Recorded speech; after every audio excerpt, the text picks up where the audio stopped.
Rabu 21 Februari 2024. Topik hari ini melanjutkan dari sedikit omongan gue di video sebelumnya soal bagaimana keluarga gue rubuh di masa turunnya Presiden Soeharto. Yang kan ada hubungannya sama topik hari ini.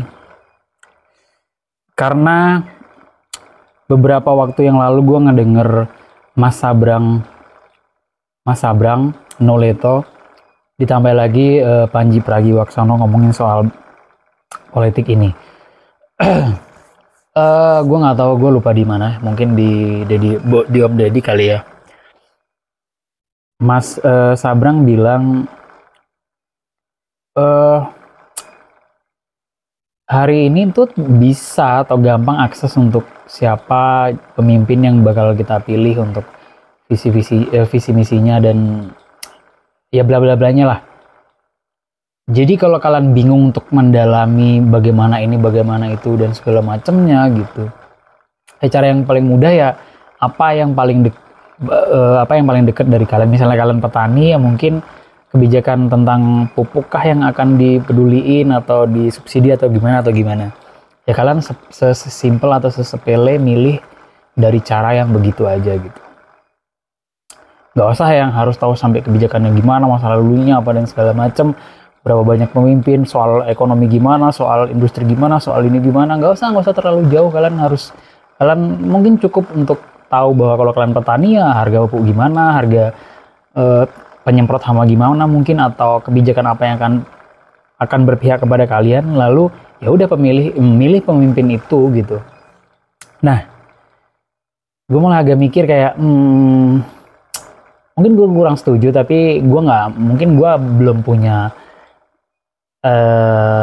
harus gimana ya, tapi gue ngerasa kayak kayak nggak gitu deh. Lalu beberapa waktu kemudian Panji ngomongin soal demokrasi, bahwa ya demokrasi itu kan satu orang satu suara, itu yang ya kita harus milih dengan ego kita gitu.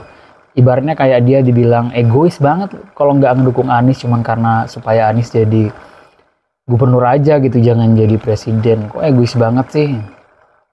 Ya itu demokrasi. Justru kita harus egois, kita harus milih seorang pemimpin ya berdasarkan apa yang kita mau, apa yang kita suka, dan ya gitu-gitulah.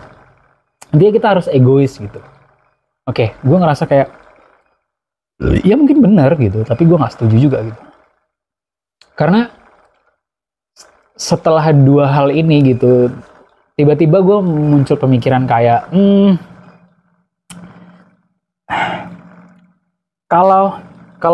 kalau begitu alasannya gitu, kayak semua orang mikirin atas kepentingannya aja sendiri gitu, dan semua orang memang harus egois untuk memilih pemimpin gitu. Ya harusnya sih gue nggak mau Soeharto diruntuhkan gitu, karena secara ekonomi mungkin sosial atau finansial di keluarga gue cukup oke. Gue nggak punya permasalahan HAM gitu, gue nggak digimana-gimanain gitu. Ya gue bukan orang bagian, atau keluarga gue bukan bagian dari pemerintahan itulah, karena gue juga bukan siapa-siapa. Gue tinggal di pelosok, gue nggak tahu apa tentang kasus yang HAM dan lain sebagainya. Gue nggak tahu tentang bagaimana dia korupsi dan lain-lainnya itulah. Yang jelas keluarga gue oke aja gitu.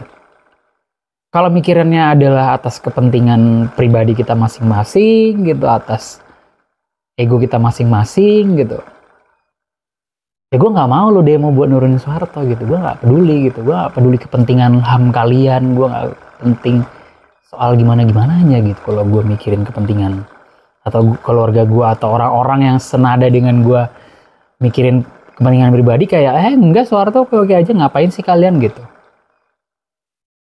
Maksud gue gue nggak tahu ya, bukannya kalau gitu jadi memicu sipil dan sipil berantem ya gitu, kayak ya nanti kalau ya walaupun kalau misalnya kita ngedukung presiden yang masih ada gitu, kita akan dianggap kayak buzzernya, atau kita dianggap kayak ya nggak boleh lah, rakyat harus berdiri sesama rakyat dong, kita harus saling. Nggak bisa, lu tadi sebenarnya gini deh, awalnya gue ngerasa bahwa eh kita kita nggak egois banget lah menurut gue, karena gue percaya Panji memperjuangkan soal HAM gitu, yang mungkin dia juga nggak terkena dampak dari HAM gitu. Dia tapi dia peduli kepada orang lain, lalu memperjuangkannya, lalu bla bla bla dan segala macamnya. Dia nggak ngalamin gitu. Kalau mikirin soal keegoisan masing-masing, dia kayak ya udah sih gitu, gue nggak kena atau gimana. Nah gue mikirnya, gue diuntung-untungkan atau gue oke-oke aja di dalam satu negara, menurut gue kalau rakyat lainnya tidak oke, gue ngerasa kayak gue harus berdiri di sebelah rakyat untuk bilang, walaupun gue dalam keadaan yang enak, gue harus ngerasa, presiden ini gimana nih gitu. Bukan kayak, lo ngapain nganuin presiden ini, dia oke kok. Yang terjadi kayak pendukung-pendukung Jokowi hari ini ya, kayak ngapain kalian, dia bagus kok gitu. Nah kalau mikirin karena egoisnya, gue kan akan ngelawan jadinya sipil sama sipil gitu. Tapi kalau ngomongin kepentingan bersama, gue udah ngerasa enak nih. Cuman gue ngelihat orang lain gak enak, ya kita tuntut bareng-bareng untuk ini gimana nih rakyat yang lain, masa gue doang yang enak. Gue ngerasanya gitu. Itulah kenapa gue nggak setuju soal ya memilih pemimpin misalnya berdasarkan apa yang dekat dengan keresahan atau hal yang kita lakuin, kepentingan yang kita punya, dan memilih pemimpin ya harus egois itu gitu. Nah karena ketika robohnya Soeharto, bener-bener mungkin karena keluarga gue, bokap gue kerja di bidang yang ada hubungannya dengan kebijakannya atau apapun, gue ngerti roboh Soeharto, keluarga gue roboh dan ya makanya ada tagline selalu enak zaman kuto, itu belum tentu buatan dia atau buatan keluarganya atau gimana ya, tapi kan ada orang-orang yang memang di era Soeharto ya hidupnya enak-enak aja gitu, yang ekonominya dia keluarganya oke, mungkin pendidikan juga oke, atau tidak kena HAM gitu. Karena menurut lo, emang ngapain kita harus pengen bicara, bebas bicara, kalau keadaan kita baik-baik aja gitu. Nah, menurutku kan ada banyak orang yang dienakan dari era itu juga gitu. Tapi kan kita nggak jadi serta-merta untuk kayak, wah biar aja Soeharto gitu, hidup kami enak kok. Enggak gitu. Kalian demo ya udah demo, dia roboh ya udah roboh gitu. Karena menurut gue kalau semua orang ego, ya sipil mah sipil lah gitu. Apalagi sipilnya punya kesadaran bahwa kalau presiden ini turun nih, kita akan terancam gitu. Nah, menurut gue jadi kalau dibawa ke hari ini kayak orang-orang yang diuntungkan dari kepemimpinan Jokowi gitu misalnya,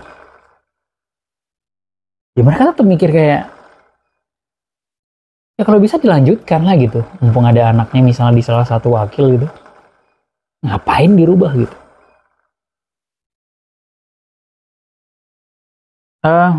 Gue nggak tahu ya, gue nggak tahu mana yang benar mana yang salah, atau mungkin nggak ada yang benar nggak ada yang salah, itu terserah kita, bebas masing-masing aja gimana untuk cara kita nentuin pemimpin gitu. Tapi seandainya gitu pemimpin kita nggak memang yang dipilihkan yang ngaco-ngaco ya, menurut gue bukannya kalau kita punya kepedulian di orang lain, kayak misalnya mungkin Panji nggak punya permasalahan terhadap HAM tapi dia peduli sama orang-orang yang kena dampak HAM gitu. Misalnya ada orang-orang yang punya tertentu, terus Panji peduli terhadap isu-isu itu gitu. Itu kan tidak berdasarkan ego ya. Kalau ego kayak ya udahlah gitu. Gue ngerasa kayak bukannya kita harusnya mempertimbangkan memilih pemimpin tuh orang mana yang kira-kira ini nih oke untuk banyak hal gitu, untuk bahkan orang lain gitu, bukan kita sendiri gitu. Ya nggak tahu ya, menurut gue kan gitu ya. Atau memang pemimpin seperti itu nggak ada gitu, makanya pilihannya adalah ya udahlah yang dekat sama kepentingan kita aja gitu. Kalau petani kira-kira pilih pemimpin yang dekat sama kebijakan yang oke untuk petani aja, kalau kita buruh yang baik untuk itu aja gitu. Atau emang karena kepemimpin-pemimpin yang kita cari itu nggak ada, jadi kita ya udahlah seegois itu aja, atau gimana sih? Gue juga nggak ngerti jawabannya gimana, tapi untuk gue yang hidupnya sebenarnya biasa-biasa aja gitu, kayak gue ngerasa memilih pemimpin ya yang kira-kira untuk kepentingan yang bersamanya oke lah menurut gue. Dari misalnya 1, 2, 3 calon ini kita kalkulasiin semua, kayak mana yang kira-kira kebijakannya akan oke ya untuk banyak pihak gitu, bukan mana yang oke untuk gue gitu. Ya gue nggak tahu ya jawaban yang benernya gimana. Tapi gue sih masih belum setuju aja, karena menurut gue kalau semua orang berdasarkan itu ya menurut gue pada akhirnya ya sipil lawan sipil lah menurut gue gitu. Gue nggak tahu kalian yang denger ini, menurut kalian cara yang mana yang menurut kalian oke untuk milih pemimpin gitu? Apakah pemimpin yang kebijakan-kebijakannya deket sama kepentingan pribadi kita, seegois itu, atau pemimpin yang kayaknya untuk kepentingan bersama dia yang paling oke gitu? Komen aja di bawah. Thank you cuy.